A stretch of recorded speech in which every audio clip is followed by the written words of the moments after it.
Soc el Ferran Castell, soc actor i l'any 2023 he estrenat amb l'Atzigags el Jo dic mai més. Jo dic mai més és un projecte molt personal i el vam estrenar aquest any 2023. El que passa que, clar, amb l'Atzigags tinc una història una mica llarga perquè jo crec que, a veure, entre coses de text musicals, almenys hem coincidit amb 6 o... A veure, Aquells blaus turons,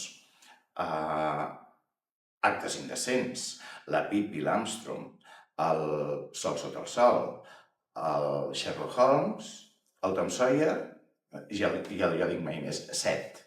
7 vegades que hem coincidit pels escenaris i, home, no sé, hem passat per molts llocs en català, en castellà, hem anat a Canàries, hem anat a Astúries, hem anat a Galícia, hem anat a, no sé, a molts llocs, mig Catalunya, amunt i avall.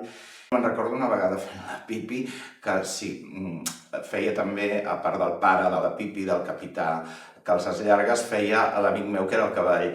I va haver-hi, no sé quines sabates em vaig posar, que vaig sortir a l'escenari i a partir d'aquell dia va canviar el vestuari perquè un nen va dir: «Mama, els cavalls porten sabates?»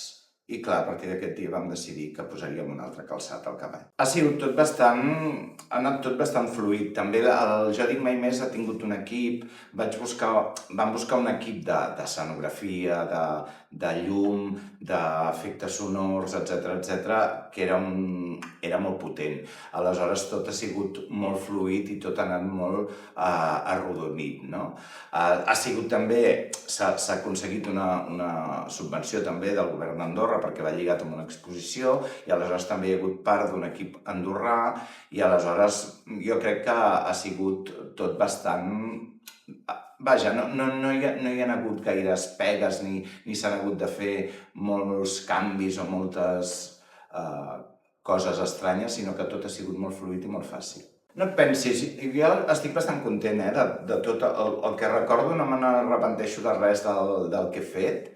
Al contrari, tot ha sigut bastant...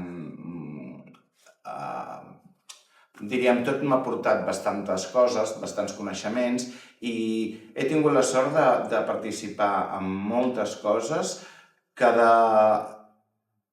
totes una mica han sigut com les millors de cada casa. Vull dir que no he tingut...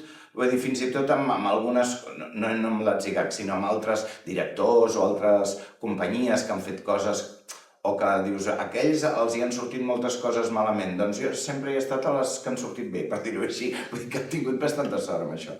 Clar, amb l'Atzigags el que sí recordo és que hem fet muntatges xulos, sobretot, per exemple, els Actes indecents o aquells blaus turons on érem una colla de 5 o 6 actors, ja no me'n recordo ara els personatges, però que fèiem de nens i la veritat és que era molt interessant, no? Un text molt potent del Dennis Potter fent de nens de 7 anys durant la Segona Guerra Mundial.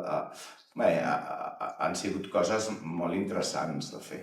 Ara trobo que és tremendo això de que vagis a un càsting i hagis de deixar l'Instagram i segons els seguidors que tens et contracten o no, cosa que a la meva generació ja no ens passa perquè ens consideren ja, els boomers som una mica ja consideren que no tenim tants seguidors, etc. Però la gent jove ja penso, ostres, quina paciència, només em faltaria a mi ara haver de començar a buscar seguidors perquè em contractin.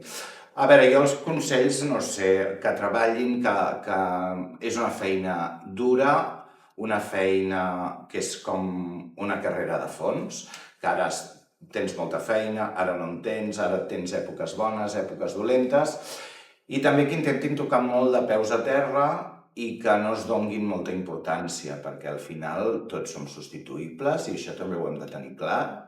I la qüestió és treballar, explicar coses i treballar amb equip i treballar per passar-s'ho també bé, perquè aquesta feina té l'avantatge que la fem per passió i perquè ens agrada. Si la fas per una altra cosa, més val que canvis de feina.